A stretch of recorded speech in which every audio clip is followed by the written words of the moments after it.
욥기서 32장부터 길게 37장까지 비교적 많은 내용을 엘리후라고 하는 제 네 번째 인물이 등장해서 자신의 의견, 자신의 생각을 말하는 내용들이 길게 주어지고 있습니다.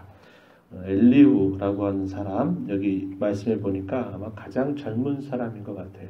이 젊은 사람이 계속 그들의 이야기들을 조용히 듣고 생각도 하고 하다 보니까 안 되겠다. 나도 이참에 꼭 한마디를 해야 되겠다 하는 이런 생각을 했던 것입니다. 먼저 우리가 읽은 이 앞부분의 내용에 보면 이 엘리후가 등장하게 된 가장 직접적인 이유에 대해서 이렇게 소개해주고 있습니다. 먼저 그가 어디 출신의 사람이냐라고 말하니까 2절 말씀에 람 종족 부스 사람 바라겔의 아들이다. 이렇게 그의 출신을 알려주고 있습니다. 그가 말하기 시작하게 된 직접적인 동기가 뭐냐.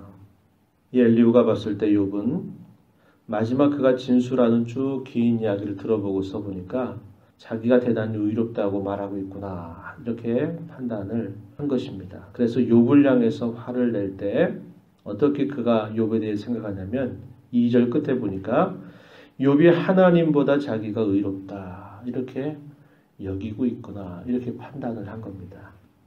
어쩌면 쭉 대화의 긴 이야기들을 이렇게 빼고 욥이 마지막 하는 이야기들을 들어보면 나는 여태까지 마음으로나 나의 모든 행실을 통해서 내가 하나님 앞에서 그릇 산 것이 없고 나는 의롭고 진실하게 순전하게 온전하게 나는 살아왔었다라는 이야기를 쭉 하는 듯 보이니까 그런 이야기들을 봤을 때 야, 네가 얼마나 의롭다고 지금 이렇게 말하고 있느냐 이런 식의 생각을 하게 된 것이고요. 그래서 욥을 향해서 화를 낸다 이렇게 표현하고 새 친구들에 관하여서 비록 그들이 연장자들이긴 하지만 어떤 면에서 화를 내냐면 욥이 하는 말은 그 이야기가 아닌데 당신들은 왜 엉뚱한 이야기만 계속하고 있느냐.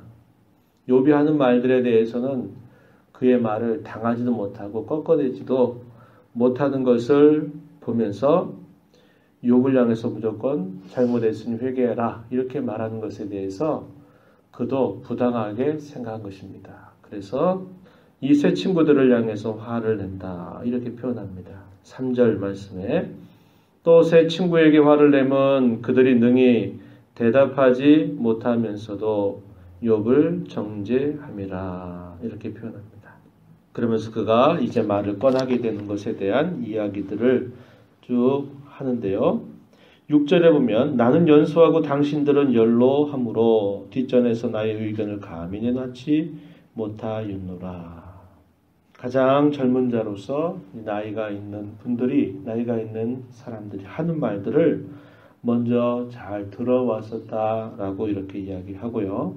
그러나 나이가 어리다 그래서 항상 지혜가 모자라거나 부족한 건 아님을 또 이렇게 이야기합니다. 8절, 9절 보면 그러나 사람의 속에는 영이 있고 전능자의 숨결이 사람에게 깨달음을 주시나니 어른이라고 지혜롭거나 노인이라고 정의를 깨닫는 것이 아니다. 10절에 그러므로 내가 말하노니 내 말을 들으라. 나도 내 의견을 말하리라. 이렇게 이야기하면서 긴 이야기를 이제 시작하려고 하는 것입니다. 엘리후가 봤을 때는 이 욥이 하는 말에 대해서 친구들이 그를 당해내지 못하고 욥을 꺾지 못한다 하는 판단을 한 것입니다. 12절에서 그렇게 표현했어요. 내가 자세히 들은 즉 당신들 가운데 욥을 꺾어 그의 말에 대답하는 자가 없도다. 이 친구들이 나름 결론을 내린 것은 뭐냐면 13절에 보니까 우리가 진상을 파악했으나 욥이 왜 이러한 고난과 아픔을 당하고 있는지 그거에 대한 진상을 파악했다는 겁니다. 그러나 그를 추궁할 자는 하나님이시여 사람이 아니다. 이렇게 결론을 내린 거예요. 왜? 계속 엘리바스, 빌닷, 소발 계속 욥을 향해서 이야기했는데 욥이 굽히지 않거든요. 그건 우리가 아무리 이야기한다고 해서 욥이 듣는 게 아니라 저 고집쟁이가 말을 들으려면 하나님이 추궁할 수밖에 없다. 이건 뭐 우리 말 안 들으니 할 수 없다. 이제 이런 식의 결론을 내린 것입니다. 그런데 엘리후는 그렇게 결론 내린 것에 대해서 옳다고 인정하지 않는 것입니다. 그러면서 그가 하는 말이 17절에 나는 내 본분대로 대답하고 나도 내 의견을 보이겠다 이렇게 이야기합니다. 그리고 그가 얼마나 하고 싶은 말이 많았는지 19절에 내 배는 봉한 포도주 같고 터지게 된 새 가죽 부대 같다 이렇게 이야기하고 20절에서 내가 말을 하여야 시원할 것이라 하고 싶은 말이 계속 이 목에 차올라서 내가 도무지 이야기하지 않고는 견딜 수 없겠다 이렇게 이야기를 합니다. 그러면서 이러한 태도로 내가 이야기하겠다 이야기하는 부분은 21절 22절에 나는 결코 사람의 낯을 보지 아니하며 사람에게 영광을 돌리지 아니할 것이고 그 이유는 아첨할 줄을 알지 못하기 때문이라고 이야기합니다. 내가 만약에 그렇게 한다면 나를 지으신 이가 나를 데려 가실 것이다. 이렇게 말하면서 나는 사람의 눈치 보지 않겠다. 사람의 기쁘게 말하려고 하지 않겠다. 아첨의 말을 하지 않고 나는 진솔하게 내 가지고 있는 생각들을 이제 말하겠다. 이렇게 이야기합니다. 서론적인 이야기가 좀 길어요. 뭘 말하고자 하는 부분들은 이제 우리가 33장부터 쭉 37장까지 쭉 읽어가게 될 것입니다. 엘리후가 과연 욥에게 어떤 말을 하는지 또 이 친구들의 생각했지 못했던 어떤 이야기들을 하는지 이제 우리가 또 이제 한 장씩 살펴보면서 읽어가게 될 겁니다. 무엇인가 어떤 일을 당했을 때 답을 찾아가는 길이 참 쉽지 않은 여정을 지나가고 있구나 하는 것을 볼 수 있어요. 하나님께서 우리 사람들에게 침묵하시는데 어떤 말씀을 하지 않고 시간을 끄실 때는 그 일이 이렇게 쉽게 풀려가는 것보다 시간을 두고 우리가 마치 어떤 여정을 걸어가듯 필요한 시간들임을 우리에게 보여주는 것이라 볼 수 있습니다. 그래서 우리가 이렇게 긴 대화의 과정들을 읽어가면서 빨리 어떤 결론이 좀 나오면 좋겠는데 왜 이렇게 시간이 계속 지연되는가 이런 생각을 우리가 들 법도 한데요. 우리가 어떤 아픔을 당하고 어떤 사건을 만나고 할 때 그런 일들이 지나가는 과정이 그냥 우리의 생각처럼 쉽게 한번 탁 해서 환경이 확 바뀌어버리는 일들은 없는 겁니다. 사람이 여러 생각이 있고 또 마음에 가지고 있는 여러 느낌이나 정서 이 많은 것들이 대단히 복합적이기 때문에 어떤 일들이 한번 오고 지나가는 과정이 단순한 것이 아님을 우리가 이걸 보는 것이고 우리는 이런 과정에서 하나님의 손길을 더 생각할 수 있게 되고 깨달을 수 있게 되는 그런 유익을 얻을 수 있는 것입니다. 저와 여러분이 걸어가는 길들도 마찬가지예요. 우리가 어떤 문제를 두고 하나님 앞에 간절하게 기도한다 하더라도 하나님이 갑작스럽게 모든 걸 한꺼번에 확 바꿔주시는 일들은 거의 없습니다. 긴 시간들을 우리에게 허락하시는 겁니다. 그걸 통해서 우리에게 인내를 가르치고 또 우리로 하여금 생각하게 하시고 우리를 돌이키게 할 수 있는 많은 시간들을 우리에게 곁들여 두심으로 우리로 하여금 그것이 주는 그 의미들을 깨닫게 하시는 하나님의 손길을 우리는 생각해 볼 수 있는 겁니다. 엘리후가 이 대화 가운데 등장하면서 오랫동안 참아왔다고 하는 것을 우리가 볼 수 있겠고 하지만 이 엘리후가 접근하는 태도에 있어서는 좀 다른 이런 면에서 문제가 있구나 하는 생각을 우리가 가지게 되는 것이 뭐냐면요.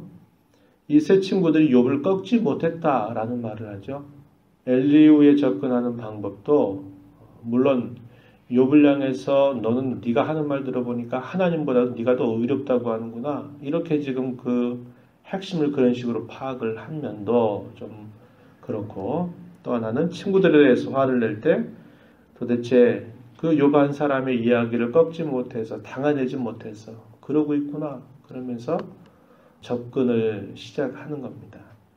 무슨 말인고 하니 그가 접근하는 방법이 욥의 상황과 욥의 처지를 이해하려고 접근하는 그런 태도가 아니고 욥을 꺾어 버리겠다 하는 이런 심정으로 욥에게 이야기를 꺼내려고 하는 것입니다. 이런 태도들이 대단히 조심스러운 태도여야 된다라는 것입니다. 우리가 어떤 사람들과 말을 할 때 그 말의 방향이 뭔가 어떤 문제의 원인을 찾아내고 그게 어떻게 되고 그 해결책을 제시하려고 항상 어떤 이야기들을 시작할 때 굉장히 조심해야 되는 겁니다. 그 사람을 이해하고 동정하고 그 사람의 처지를 깊이 동감해주고 또 그 사람을 세우기 위하여서 그리스도의 몸으로 세워서 그를 바르게 할 그런 목적을 가지고 이야기를 하는 자세를 가져야 되는데 많은 사람들은 그렇게 하지 못합니다. 늘 자기 입장에서 이야기하고 늘 자기의 생각이 옳다 하는 그런 관점을 가지고 이렇게 이야기를 하다 보니까 대화를 하면 할수록 사람이 그 말을 통해서 지혜를 배우고 위로를 얻고 바르게 세워지는 것보다도 대화를 통해서 더 깊은 마음의 상처를 받게 되는 경우들이 참 많다라는 것입니다. 우리가 드렸던 212장의 찬송에도 그런 말이 있었죠. 인자한 말을 가지고 사람을 감화시키게 해달라라는 그런 가사가 2절에 등장하는데요. 하나님께서 우리 모든 성도들에게 주신 각자의 자리와 역할과 위치는 세우는 데 목적을 두고 사용하라고 이야기하는 겁니다. 어떤 일들을 깎아내고 어떤 일들을 비판하고 어떤 일들을 정죄하는 방향으로 가는 그런 것을 결코 성경은 기뻐하지 않는다는 거예요. 내가 어떤 말을 해도 상대방의 진정한 유익을 생각하고 그리스도의 몸 전체를 생각하는 그런 태도로 대화를 하고 이야기를 들어주고 하는 것이 굉장히 중요함을 우리가 이것을 통해서 생각해 보게 되는 겁니다. 이제 명절 연휴를 시작하면서 많은 사람들을 만날 것인데요. 이런 말씀을 통해서 여러분들이 지혜를 가지시고 상대방을 세워주고 상대방의 진정한 유익, 아첨하는 말들이 아니라 상대방의 진정한 유익을 위해서 이야기도 해주고 들어주기도 하고 예수님의 사랑도 전하고 복음도 전할 수 있는 그런 소중한 시간으로 한 주간을 여러분들 보내시게 되기를 진심으로 바랍니다. 하나님 아버지 감사합니다. 이 새벽 시간에도 저희들을 주께로 인도하여 주셔서 오늘도 새날을 허락하시는 하나님 앞에서 말씀을 듣고 찬송함으로 기도함으로 시작하는 귀한 날 주셔서 감사드립니다. 욥과 친구들과의 대화하는 그런 내용들을 통해서 상황과 시기에 가장 적절한 말을 통해서 상대방을 하나님 앞에 세워주는 그런 일들, 이게 얼마나 참 중요한 일인가 다시 한번 말씀을 통해서 생각해 봅니다. 하나님께서 저희들에게 교회 가운데 여러 직분을 허락하시고 우리에게 무엇인가를 맡겨주시고 우리에게 은사를 주신 이 일들은 그리스도의 몸을 세우고 또 상대방을 세우는 그런 목적을 위해 사용할 것을 우리에게 말씀해 주신 대로 저희들이 이 땅에 많은 사람들과 섞여 살고 그들과 나오는 모든 대화 속에서 이렇게 하나님의 말씀을 따라서 상대방의 진정한 유익을 구하고 무엇보다도 가장 소중한 복된 소식 예수 그리스도를 또 예수 그리스도의 사랑을 전해줄 줄 아는 저희들의 입술과 저희들의 행실이 되도록 인도하여 주시옵소서. 특별히 명절 연휴를 이제 시작하면서 또 오랜만에 소중한 사람들을 만나는 시간들 주시오니 이런 만남 속에서 또 이런 대화를 통하여 유익을 주고 나누는 귀한 시간들 되도록 인도하여 주시옵소서. 은혜의 보호자 앞에 나와 간구하는 모든 심령들을 용납하시고 기도 가운데 하나님을 배웠고 하나님과 더욱 동행하는 복된 하루의 삶이 되게 인도하여 주옵소서. 예수님의 이름으로 기도하옵나이다. 아멘.